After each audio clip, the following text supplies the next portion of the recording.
বন্ধুরা, আমি খুব বিপদে আছি, বুঝতে পেরেছো? যখন তখন কিন্তু যা ইচ্ছে যা খুশি হয়ে যেতে পারে আর কি। মানে এই কন্ট্রোভার্সি করা নিয়ে, জানো তো, একটা কথা বলছি। সব কিছুর মানে এই যে ভিডিওগুলো আমরা পোস্ট করি না, এই বিশেষ করে যারা ব্লগিং করে, যারা কন্ট্রোভার্সি করে, যে সমস্ত কন্টেন্টগুলো হয় না, তার দুটো পার্ট থাকে। একটা হচ্ছে হিরো হিরোইন, আর একটা হচ্ছে ভিলেন। তো আমরা কন্ট্রোভার্সি করি মানে আমরা হচ্ছে ভিলেনের পার্টসটা আমরা নিয়েছি। আর যারা ব্লগিংয়ের নামে নোংরামি করছে, মানুষকে নোংরা শিক্ষা দিচ্ছে, তারা হচ্ছে হিরো আর হিরোইন। সবার চোখে, শুধু তাদের চোখে নয়, সমাজের চোখেও তাই। আর আমরা কন্ট্রোভার্সি করে সেই নোংরামিটাকে ধরিয়ে দিই বলে আমরা ভিলেন, বুঝতে পেরেছো? এবার দেখো, যে কোনো গল্পে, তোমরা সিনেমাতে তো দেখোই, যে কোনো গল্পে শেষ পর্যন্ত কিন্তু নায়ক নায়িকা আর ভিলেনই কিন্তু টিকে থাকে, তাই না? বলো, তাহলে দুজনের ভূমিকাই সমান। আমরা যদি ভিলেন হয়েই থাকি, তাহলে শেষ পর্যন্ত তো আমাদেরকে টিকে থাকতেই হবে। তাহলে যতদিন ব্লগিং থাকবে ততদিন কন্ট্রোভার্সি থাকবেই। তোমাদের ভাষাতে এগুলো বললাম, মানে যারা আমাদেরকে ভিলেন মনে করো তাদেরকে একটু বুঝিয়ে দিলাম। যাই হোক, আজকে তোমরা আমার টাইটেল থাম্বনেল দেখেই এসেছো। আমি এখনও সেই ছাদে বসেই ভিডিও করছি। ঠান্ডা লাগছে ভীষণ, আর আজকে রোদও নেই, কেমন মেঘলা মেঘলা। তো যাই হোক, এখন ওআইটিতে একটা ট্রেন্ডিং কন্টেন্ট চলছে, জানো সেটা কি? সেটা হলো কেস। মানে আমি একটা বড় ব্লগার, বড় ইউটিউবার, আমার 2 লাখ 3 লাখের চ্যানেল আছে। মানে আমি একটা বিশাল কিছু হাইফাই সেলিব্রিটি, বুঝতে পেরেছো? সেখানে আমি যা ইচ্ছে তাই করতে পারি, আমি যা ইচ্ছে তাই বলতে পারি, এবং আমি এটাও বলতে পারি যে তোমরা আমাকে নিয়ে কন্ট্রোভার্সি করো। তারপরে যখন তোমরা সেই পয়েন্টগুলোকে তুলে ধরবে, আমার নোংরামিকে সামনে তুলে ধরবে এবং কন্ট্রোভার্সি করবে, সেটা নিয়েও আমি কিন্তু কথা বলতে বসবই। কারণ আমি যে বড় একজন ইউটিউবার, আমি তো সেলিব্রিটি, আমার তো একটা ফেম আছে, তাই না? তারপর আমি ব্লগার, আর তোমরা কন্ট্রোভার্সি আর কজন দেখে আর কজন পছন্দ করে? কুটকাচালি হয়তো, তাই না? পাড়ার কাকিমাদের মতো জটলা করে কুটকাচালি হয়, অন্যকে নিয়ে কাটাছেঁড়া করা হয়, তাই না? আচ্ছা বলো তো, কাদেরকে নিয়ে ঠিক কাটাছেঁড়া করা হয়? কাটাছেঁড়ার মানেটা কি? আমার পার্সোনাল লাইফ নিয়ে তুমি যদি একটা কথা বলো, সেটা তো আমার গায়ে লাগবেই। তাহলে তখন আমার কি উচিত? আমার পার্সোনাল লাইফটাকে পার্সোনাল রাখাই উচিত। সেটাকে আমি কোনোভাবে পাবলিক করতে পারি না। পাবলিক করলে সেটা নিয়ে চর্চা হবেই, সেটা পার্সোনাল ইস্যু হোক বা কোনো মানে মামুলি কোনো ইস্যু হোক, সেটা নিয়ে চর্চা হবেই। তাহলে আমি যখন আমার পার্সোনাল লাইফটাকে পাবলিক করছি দায়িত্ব নিয়ে, তাহলে পাবলিক তো সেটা নিয়ে কথা বলবেই না। কেন কথা বলবে? কথা বলতে পারবে না। ভিউয়ার্সরা কথা বললে সেটা অন্যরকম, কারণ তারা ভিউয়ার্স, তাদের দিয়ে আমার রেভিনিউ আসছে। কন্ট্রোভার্সি ক্রিয়েটাররাও কন্ট্রোভার্সি করুক, কন্ট্রোভার্সি করতে বলছি, কিন্তু তারা পার্সোনাল অ্যাটাক করলে সেটা সহ্য করতে পারবো না। আচ্ছা, আমি একটা কথা বলতে চাই এখানে আমাদের প্রিয়া ম্যাডামকে। এই যে আমরা কন্ট্রোভার্সি ক্রিয়েটাররা যে কন্ট্রোভার্সি করি না, আমরাও কিন্তু তোমার ভিউয়ার্স, তোমার প্রত্যেকটা ভিডিও দেখি বললেই তো কন্ট্রোভার্সি করি। আর কন্ট্রোভার্সি হলো গিয়ে ভিডিও টু ভিডিও। ম্যাডাম আবার আজকাল ম্যাডামের হাজব্যান্ড দুজন মিলে ভিডিওতে আবার হুমকি টমকি দিচ্ছে, কেস কামারি করবে আর কি। এখন এরকম কন্ডিশনে আছে ম্যাডাম, সেই কারণে কেস কামারিটা একটু মানে এই মুহূর্তে করতে পারছে না, কিন্তু ইন ফিউচার করবে ম্যাডাম। মানে জানোই তো ম্যাডাম প্রেগনেন্ট, তো ম্যাডাম এখান থেকে ঠিকঠাক হয়ে আসার পরে কেস করা হবে কন্ট্রোভার্সি ক্রিয়েটারের এগেনস্টে। এক্স্যাক্টলি কার এগেনস্টে করবে আমি জানি না, আমিও ম্যাডামকে নিয়ে কয়েকটা ভিডিও করেছি। তবে এখানে একটা কথা তোমাদেরকে বলে দিই, ওরা নিজেরাই ভিডিও তো বললো, ইভেন আমার কাছে অনেক দিন ধরে কমেন্টস আসছিল। আমি ওই যে তোমাদেরকে বলেছি, কাউকে পার্সোনালি খুব একটা অ্যাটাক করতে আমি পারি না। যতটুকু ভিডিওতে দেখি আমার কাজ হলে ততটুকু নিয়েই কাজ করা, তার বাইরে না আমি জানলেও কথা বলতে আমার খুব বাধে। সেই কারণে ওই ধান কেটে ধরা পড়েছে, এখানে ধরা পড়েছে, আমার কাছে কমেন্টস আসছিল অনেক দিন ধরেই। আমি কিন্তু এটাকে পুরোপুরিভাবে ইগনোর করে গেছি, কারণ এর কোনো সত্যতা আমার কাছে ছিল না। আজকে ম্যাডাম আর তার হাজব্যান্ড দুজনে মিলেই তাদের ভিডিওতে ক্লিয়ার করলেন। কেউ একজন বলেছে এইসব নিয়ে, আমি জানি না, এক্সট্রা ম্যারিটাল অ্যাফেয়ার্স নিয়ে আমি বলতে পারবো না, আমি তার ভিডিওটা দেখিনি, মানে কে বলেছে তার ভিডিও আমি দেখিনি। হ্যাঁ, এক্সট্রা ম্যারিটাল অ্যাফেয়ার্স নিয়ে আমিও বলেছিলাম যে এই সমস্ত নাটকে হচ্ছে না, স্বামী মাতাল তো বলেই দিয়েছে, দুশ্চরিত্র মাতাল, এটা ম্যাডাম নিজেই বলেছে। তো এইসব দিয়ে হচ্ছে না, তাহলে এরপরে পরকীয়া আসবে, এরপরে তাহলে একটা পরকীয়ার কোনো স্কিন নিয়ে আসো।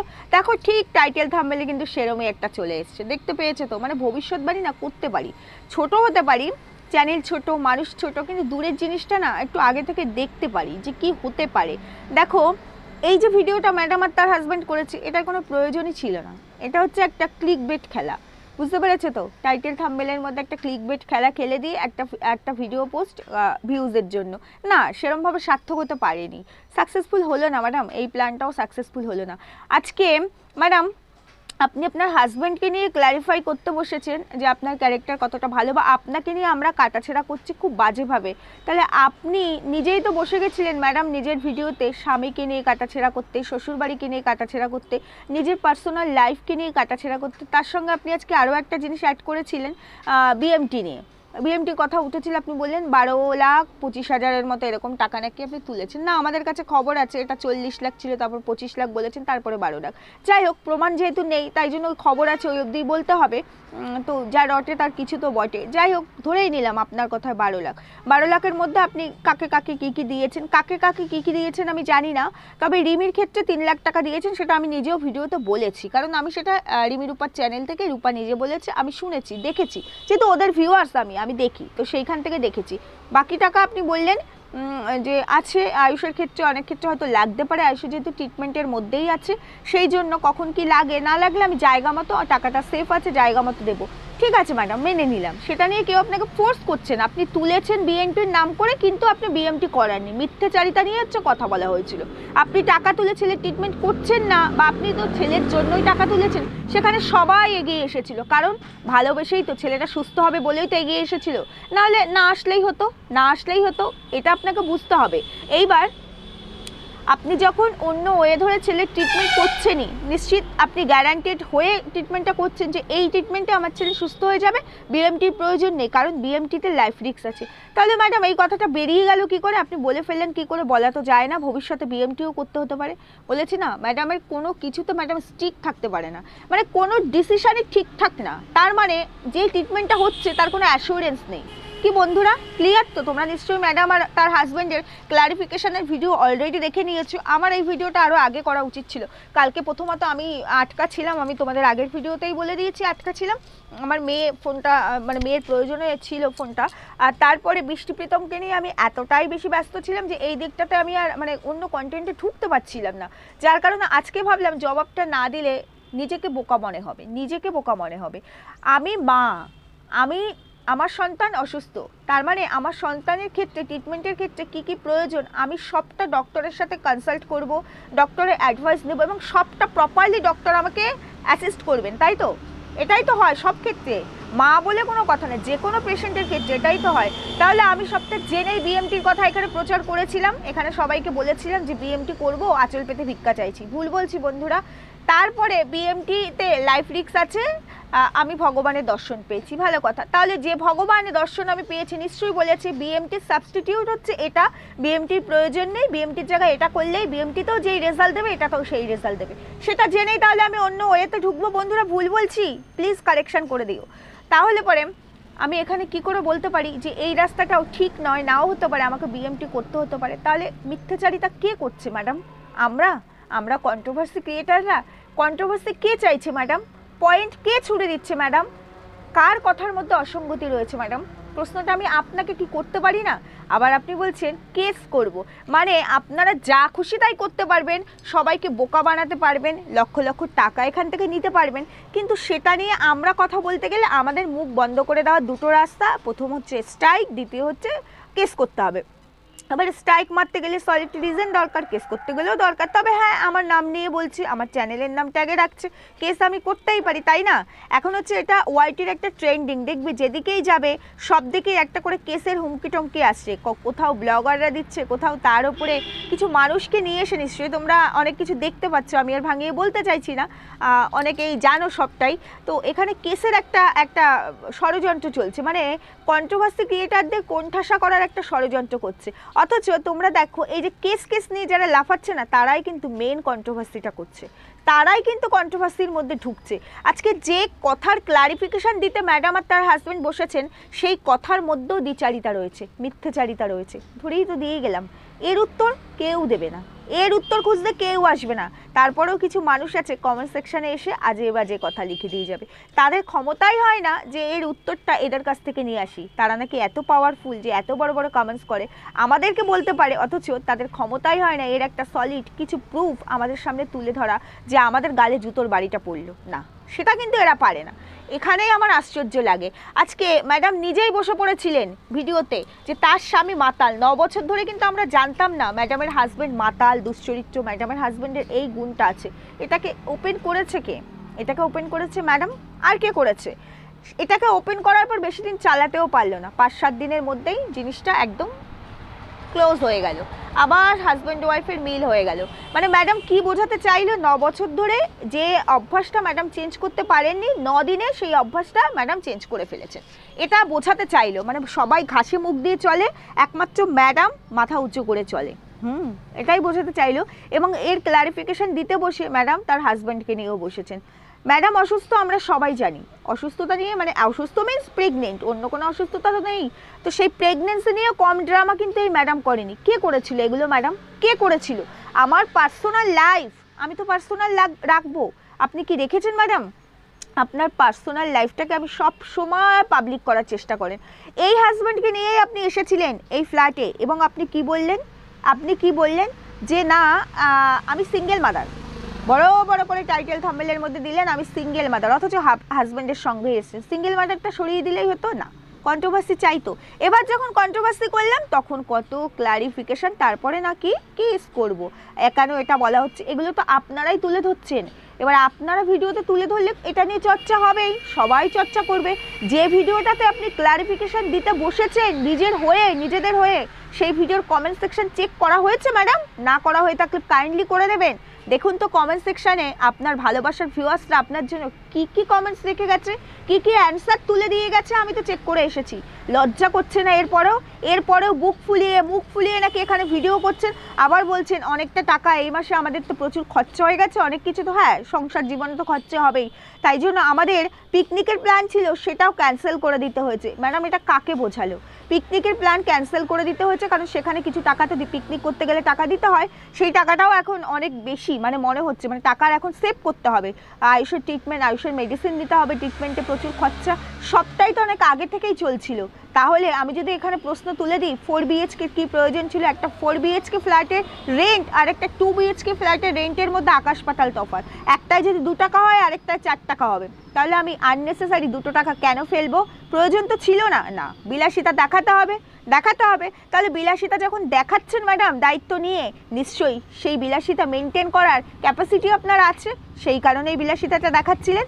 তাহলে এখন আবার এসে বলছেন কেন? এই কাঁদুনিগুলো গাওয়ার মানেটা কি বন্ধুরা? এই কাঁদুনিগুলো গাওয়ার মানেটা কি? ম্যাডামের হাজব্যান্ড ম্যাডামের শ্বশুর বাড়িতে ছিল, ম্যাডাম নিজে বলেছেন কেন চলে গেছে সেটা একটু বলছি, কারণ আমি বাজারে যাব তো দাদাভাই নেই, সেই জন্য সবাই নাকি প্রশ্ন করবে। প্রশ্ন করার আগেই ম্যাডাম উত্তর দিয়ে দিল স্বামীর একটা সাইড আছে, স্বামী মাতাল। এই উত্তরটা না দিয়ে বলতে পারতো সে তার কাজে গেছে, কেউ জানতো না মাতাল, এটা নিয়ে কথাও হতো না। এই কথা বলেছে ম্যাডাম নিজে। আজকে তার হাজব্যান্ডকে বলছি আপনার বউ আপনাকে বিক্রি করছে, বউয়ের হয়ে কথা বলতে বসেছেন। অন্যের দিকে আঙুল তোলার আগে নিজেদের দিকে একটু তাকান, যে নিজেদের দিকে 4টে আঙুল আছে, একটু তাকান। অন্যের দিকে আঙুল তুলতে আপনারা পারেন না, এখানে এসে সবটা আপনারাই করছেন, আমরা কিচ্ছু করিনি, আমরা কাউকে বলিনি তার পার্সোনাল লাইফ এখানে ওপেন করতে, কখনোই না। প্রচুর ব্লগার আছে তাদের নিয়ে কন্ট্রোভার্সি হয় না, তারা কিন্তু এভাবে কন্ট্রোভার্সি চায় না বা নোংরামি করে না, তারা তাদের মতো ব্লগিং করছে। হ্যাঁ, তারা হয়তো নাটক করতে পারছে না বলে তাদের ভিউজটা কম হচ্ছে, আর আপনারা নাটক করছেন ব্লগিংয়ের নামে। অনেক ব্লগাররা আছেন নাটক করছে, কন্ট্রোভার্সি চাইছে, আর কন্ট্রোভার্সি থেকে বড় কথা মানুষকে টুপি পরাচ্ছে, তাতে তাদের লাখ লাখ সাবস্ক্রাইবার, লাখ লাখ ভিউয়ার্স। বাবা, রাতারাতি তারা এখান থেকে ওখানে উঠে যাচ্ছে, মানে সিঁড়ির প্রয়োজন হচ্ছে না, মানে শর্টকাট অবলম্বন করার পন্থাটা আপনারা ভালোই শিখে গেছেন, আর সেই শর্টকাটটাকে ধরিয়ে দিতে গেলে আমরা অপরাধী হয়ে যাই। আজকে ম্যাডাম অনেকবার বলেছি, আবারও বলছি, হাজব্যান্ড শ্বশুরবাড়িতে ছিল, যেদিন হাজব্যান্ড আসলো, যেদিন হাজব্যান্ডকে আর কি দেখানো হলো যে আবার ফিরে এসেছে তার স্বামী, 12 দিন পরে নাকি এসছে, 12 দিন অ্যাকচুয়ালি ছিল না, মাঝখানে মনে হয় 4-5 দিন ছিল। তো তার মধ্যেই ম্যাডামের স্বামী একদম পুরো ভালো হয়ে গেছে, 9 বছরের অভ্যাস চেঞ্জ করে ফেলেছে, পুরো প্রপার ভালো হয়ে ম্যাডামের কাছে ফিরে এসছে। যাক, ভালো হোক, ভালো থাকুন, ভালো থাকাটাই চাই, কারণ আপনার হাজব্যান্ডকে নিয়ে কখনো কন্ট্রোভার্সি করতে হয়নি আমাদের, আপনি এটাকে তুলে দিয়েছেন এবং কন্ট্রোভার্সি চেয়েছেন, তাই জন্য কন্ট্রোভার্সি করতে হয়েছে। যাই হোক, তার আগের দিন যেদিন আর কি তার হাজব্যান্ড এলো, তার আগের দিন রাতে খাবার বাড়া হলো, তোমরা নিশ্চয়ই দেখেছো সেই ভিডিও। 3টে থালা, ম্যাডাম আর ম্যাডামের ছেলে 2টো থালা হবে, 3টে থালা কার জন্য বেড়েছিল? এটা ইচ্ছা করে, ওই জায়গাটা কি কাট করা যেত না? হয়তো অসাবধানতায় ভিডিও ক্লিপটা চলে এসছে, ভিডিওতে এডিট হয় বন্ধুরা, ভিডিওতে এডিট করে, এগুলো তো পার্ট। আমরা যেমন কন্ট্রোভার্সি করে একবারে ছেড়ে দিতে পারি, কিন্তু যারা ব্লগিং করে পার্ট আসে, তাদের এডিট করতেই হয়, কারণ আমরা জানি কাজ করি। তো ভিডিও যখন এডিট হচ্ছিল তখন ওই জায়গায় একটা থালা, 3টে থালা দেখানো হচ্ছিল, ওটা কাট করে দিলেই হতো না, ওটাকে দেখাতে হবে, না হলে কন্ট্রোভার্সি হবে কি করে বন্ধুরা? আমি কন্ট্রোভার্সিও চাইবো, আবার আমাকে নিয়ে তোমরা যদি কন্ট্রোভার্সি করতে গিয়ে আমার নোংরা দিকটা তুলে ধরো তাহলে সেটা নিয়ে কিন্তু আমি কথাও বলবো, তোমাদেরকে থ্রেটও করবো, ওপেন থ্রেট, তোমাদের নামে কেসও করব। হ্যাঁ, এটাই হচ্ছে নীতি। তবে একটা কথা শুধু ম্যাডামকে বলতে চাই, ম্যাডাম কেসের পাল্টা জবাব কিন্তু আবারও কেস হয়। হ্যাঁ, আপনি কারো এগেনস্টে কেস করলে সে নিশ্চয়ই চুপ করে বসে থাকবে না।